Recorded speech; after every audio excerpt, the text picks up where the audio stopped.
আম্মু, হ্যাঁ মা, তোমার সাথে একটু গল্প করি। আমার সাথে গল্প করবা না মা? করো, কি গল্প মা? আচ্ছা, আপু কি একেবারেই চলে গেছে নাকি ও আবারও আসবে? আপু তো বেড়াইতে আসবে, কিন্তু এখনো তো অনুষ্ঠান হয় নাই মা। আপাতত দেওয়া হইলো, কারণ তোমার ওই যে ফাবিয়া আপু থাইল্যান্ডে চলে যাবে, তারপর তোমার মামুনি চলে যাবে, মানে মামুনি বলতে আলিফ ভাই আর আম্মু, মানে তোমার আপুর শাশুড়ি চলে যাবে, তো এর জন্য আর কি নিয়ে গেছে। আবার আসবে, বেড়াইতে আসবে, আর আবার অনুষ্ঠান হবে ইনশাল্লাহ। মানে এর জন্যই তো। আর আমি তো কাউকে বলি নাই ওইভাবে, দেখো না সবাই আছে না, যারা কাছের মানুষ আছে দুই একজন বলতে হবে না, কারণ ওইভাবে তো কেউই না, শুধু দুই একজন আমার এই সাইডের মেহমান ছিল। কেন আপুর জন্য কষ্ট হয় না? হ্যাঁ।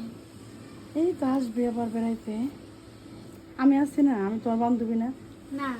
উম, আমি এই যে আমার সাথে গল্প করতেছো বান্ধবীর মতো। না। মা, কি?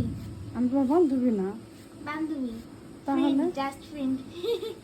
জাস্ট, তাহলে আম্মুকে? আম্মু? তুমি? ও, তাহলে তুমি আমার সাথে ঝগড়াও তো করো, হ্যাঁ? বান্ধবী দেখে ঝগড়া করো? হ্যাঁ। ও,